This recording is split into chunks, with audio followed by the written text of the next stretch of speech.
This story kept me glued to my Xbox in the couple of weekends it took me to complete it.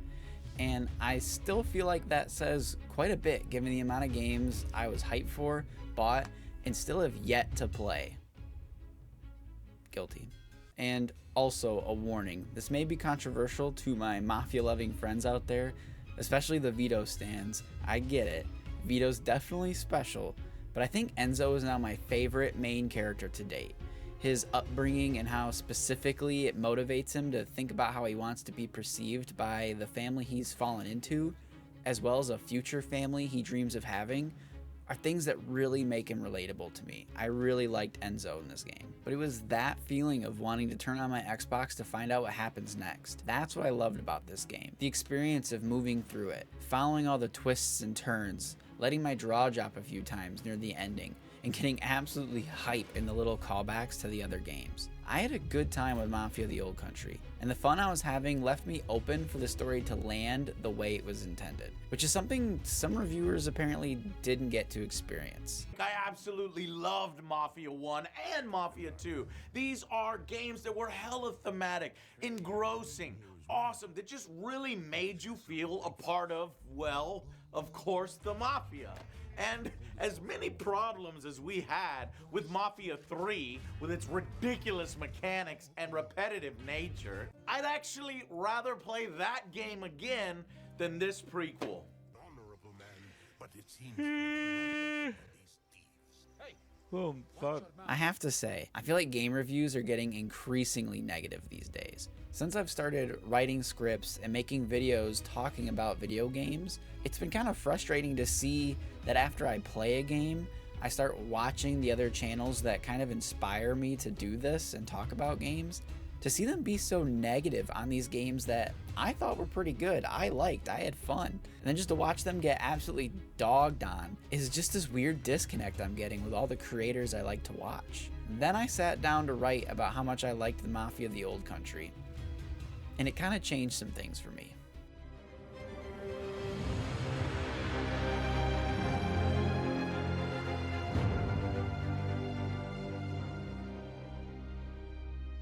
Talking about this game has been a weird exercise in video game reviewing for me. I think I may have figured out why YouTube reviewers are always so damn negative. Unless a game is a masterpiece like Halo Combat Evolved, where for 20 years plus people can pick apart and rephrase the ways in which the design philosophy of the game objectively created something timeless, and it's not something that all games can or should be expected to reach. There aren't always going to be objective things people like about video games. What I took away positively from Mafia the Old Country was a feeling, something within me.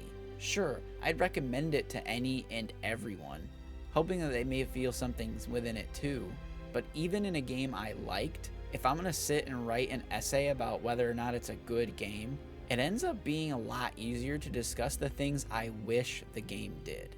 Putting into words what I personally felt while playing this game is 1, more difficult than pointing out its flaws, and 2, what I felt playing the game is naturally not going to be the same for an audience. At least not in the same ways flaws can be universally felt. When I say, for example, that this game could have used more time for better relationship development, that is something everyone can see within the game. But then when I say that I'd put on an involuntary cheese of a smile the first time I heard that Mafia 2 piano ring and nodded my head thinking, hell yeah, this game is sick, that's just so much more personal to me individually, and thus sometimes harder to justify writing about in a video script, because who knows if it's even gonna make sense to some people. Though I guess this comes from a foundation of even giving a shit about the game in the first place. Something about some reviewers' platitudes towards caring about the franchise and how quickly they go into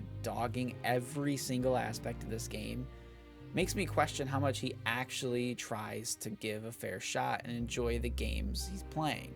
Cause like maybe they're just a judge a book by its cover kind of person, kind of game reviewer. But hey, everyone's entitled to their opinions. Games are subjective art, by the way. I guess I just hate seeing the YouTube feed filled with, at a minimum, an implied negativity towards every game that falls short of the next decade-defining masterpiece. I really enjoyed Mafia: The Old Country. I feel plenty justified to say that within the context of the franchise, it's a great addition, despite my tendency in this video to fixate on its flaws. Because no, the game isn't perfect. It was never going to be perfect. Though I'll get to the flaws soon, but first I want to explain what I liked about this game. Starting off simple, I really liked the way music was incorporated into this game.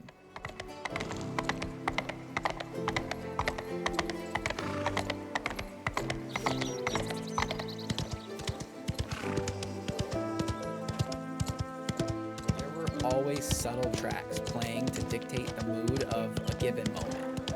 And for me, they worked perfectly. One of the first review style thoughts I had while playing this game was, damn, they've got a great sounding soundtrack, which feels crazy to say about a Mafia game that doesn't have a single licensed song. I've mostly seen accusations of this game being movie-like tossed around as an insult, but the way these tracks ebb and flow with the game felt really cinematic, and in the best way possible. Also, one of the big thoughts I had throughout this game was the nods to the other games in the franchise. I thought they were fun, though the fact that even some mission structures occasionally took this type of inspiration and felt straight pulled from the other games, I couldn't help but hear in the back of my head people complaining that these were a bit heavy-handed. I personally don't think they were, but that could definitely be a subjective take, because some things are right on the money. The most egregious example being the way Enzo early on earns favor with the Don by winning, you guessed it, a race while representing the family, coming straight out of Mafia 1 or the Definitive Edition, whatever you want to call it. I liked it though as a nod to the past, and there were a bunch of smaller details that all had their ways of invoking the spirits of all three Mafia games. The banter between Enzo and Cesare, Cesare? I don't know how to say his name without the accent. But their banter was fun, and it felt a lot like Vito and Joe. That was very intentional. You could just tell they wanted to set that dynamic up. And I liked thinking of these as like little Easter eggs, enjoying myself looking for them once I noticed the first few. Of course, then there's the overall story, the whole point of a game like this. And again, I really liked it, even though it's a sad one. And we are about to dive into some big spoilers here, and I'm recording and making this while the game's still relatively fresh, so if you still plan on playing this one but haven't, take that as a warning. And the story did keep me invested. It shocked me at times and really made me care for Enzo in his predicament. The focus of the game being on a central love story was a good angle for a Mafia game to take. Following Enzo literally and emotionally from having nothing to gaining everything he's ever wanted, and seeing him tested to decide what risks he'd be willing to take to protect what matters most, it made him a character worth believing in.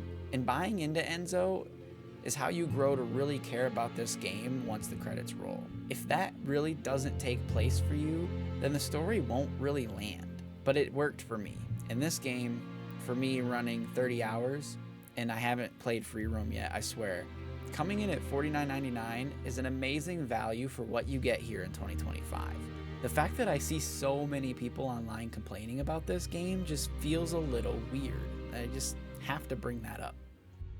Though, speaking of complaining, here we are, we're getting to the flaws. Because as much as I like this game, and this feels super backwards to me, I just can't help but feel compelled to go on a long tirade about things that could have been done just a little better to make this game perfect. Because this game is an odd example of an accomplishment that's so good that the few little flaws holding it back from perfection feel like a big deal.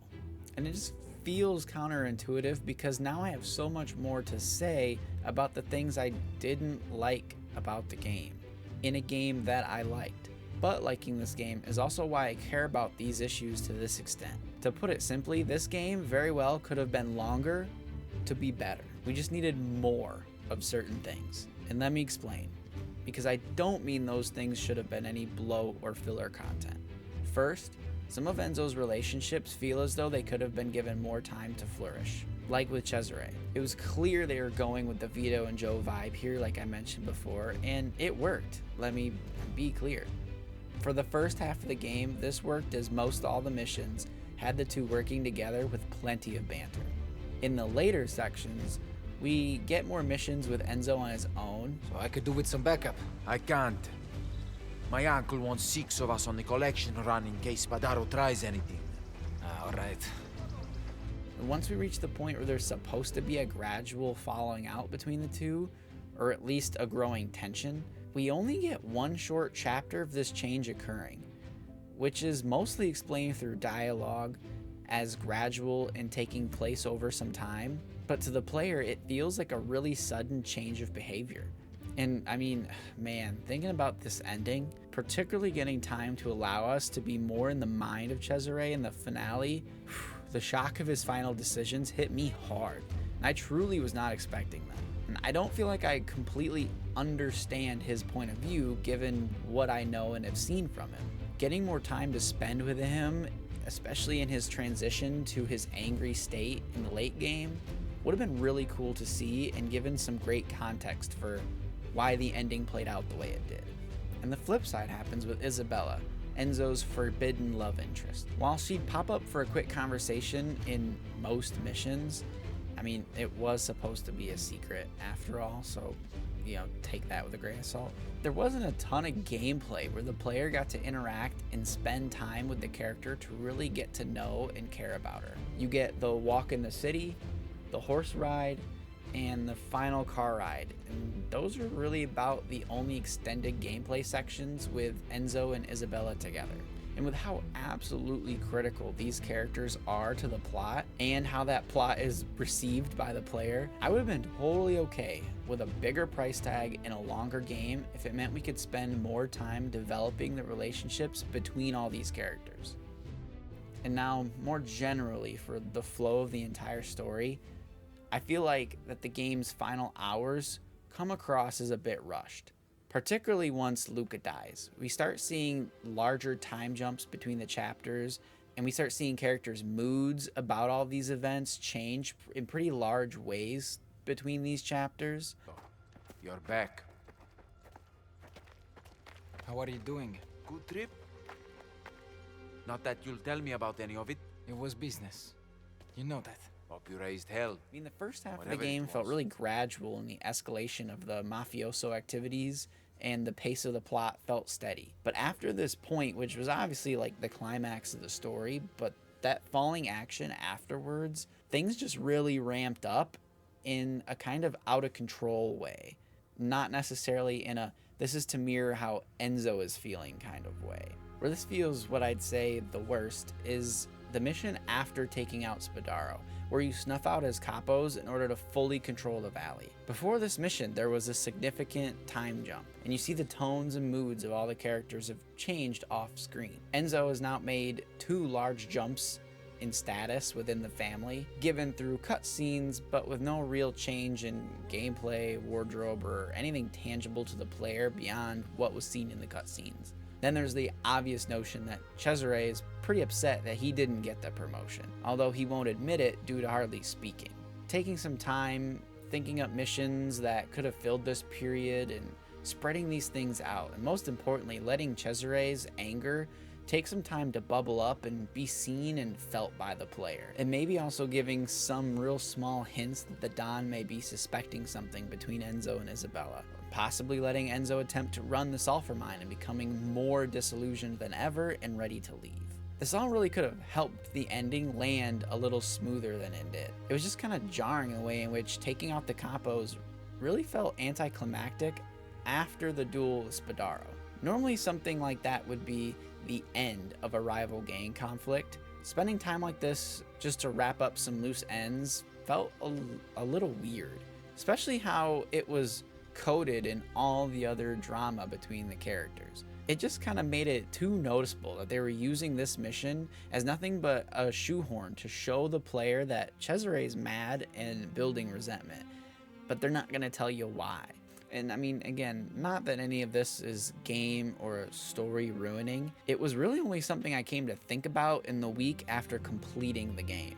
And I'm gonna be honest, in the moment of playing these sections, I was fully invested in dying to know what was coming next. Admittedly, it was 1 a.m. on a night where I'd work the next day, so I was even playing through this part of the game quickly. hoping that I was about to experience the end that I felt like had to be around the corner. And that in the moment feeling of excitement is, again, really why I loved this game and its story. I had a great time moving through these sections, even though after the fact there are some things that felt a little funny now that I'm thinking it back through my head. So despite any flaws in its pacing taking up so much of my breath when talking about it, I did really like this game and the way the story does ultimately play out. One of the other things that really stuck out to me as kind of a negative, you'll see. First, I need to point out that I didn't really notice it until halfway through the story. But one of the things I found real odd with this game was the nearly complete removal of the open world elements within the flow of the story. For example, in Mafia 2, every chapter started you out in Vito's home, where you couldn't leave until you answered the phone and were given mission instructions. But once you got past that, it was up to you to choose your wardrobe, choose what car to drive, and then where you wanted to go, and how long before you got there. Like any GTA style game, the world opened up to you and you could choose to either go straight to your mission objective or cruise around for a while.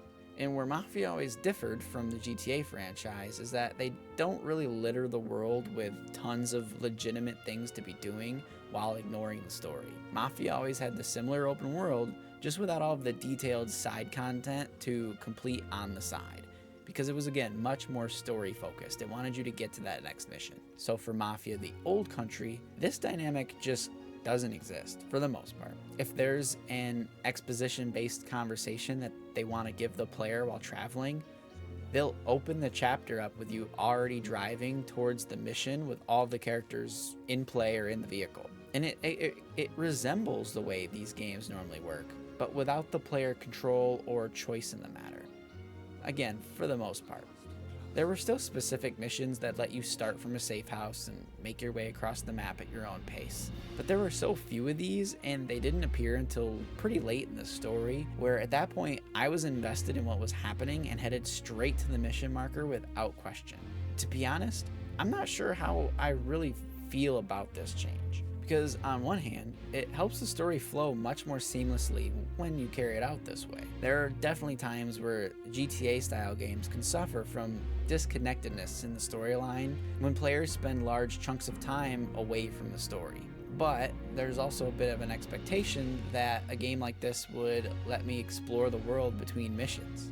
And it's not that there's necessarily a net negative without it, or at least with it being so sparse, but I can't help but get the feeling that something is missing each time the game just drops me straight in the middle of a new action or a new plot point, right as I'm coming off the last one. The old way of giving the player the freedom to choose their pacing of selecting the missions helped create some natural feeling downtime between the high stakes of a third act. But maybe with the lack of a radio or smooth straight roads, they figured we'd find traveling from place to place, and usually by horse, pretty boring, like some people did with Red Dead Redemption 2. So rather than bore people, they just trimmed the fat and kept in any of the traveling of the world that was absolutely required. All in all, I just found it a bit odd once I noticed it, but it didn't detract too much from the overall experience. And as long-winded as these explanations are, that's kind of it as for my big issues with Mafia the Old Country. If I were somebody who rated games out of 10, I think I'd give my experience with this game an 8. It's everything I would have expected from a Mafia game. A 20 to 30 hour story that punched me in the gut with its ending. Enzo was just as impactful of a main character as the pinnacle of the franchise Mafia 2 had. If they had just truly given us some time to savor his close relationships and build them into the emotional heavyweights I know they had the potential to be, I mean, this game could have easily been a 10 for me, which is why I make those things such a big deal. And I get it, where people who review games as a career, I get where they're coming from. The gameplay doesn't do anything special or unique. This restriction of the open world is pretty puzzling given the style of this game and what it's inspired by. And if you came into this thinking it would single-handedly hold you over for the next year until Grand Theft Auto 6 comes out, okay, I'd get why you'd be mad and want to attack this game. But as a Mafia game, a member of this franchise, it does everything you'd want it to do. And something about all the negativity I see surrounding solid games like this gives me the feeling that creators have adopted a bad habit of thinking they're reviewing games objectively, but in reality, they're just rattling off all the ways the game didn't land for them personally. And it's just becoming obvious. And now all the thumbnails and all the titles imply that negativity for clicks, because negativity is the human monkey brain loves that stuff. And I just hate going through my YouTube feed and seeing all the negativity. Hello, this is me editing here, what you just watched. I continued on a long rant about YouTube reviewers, and I cut some of it out. I left some in, but I cut some out. And I should have just ended saying I really liked Mafia: The Old Country. It doesn't deserve a lot of what I'm seeing it get on the internet, and I think that's because of this manufactured negativity. There's a chance I could keep some of that and make a video on the topic as a whole. Put it in the comments if you'd like to see that. Otherwise, I'll have another video on screen now. Thanks for watching.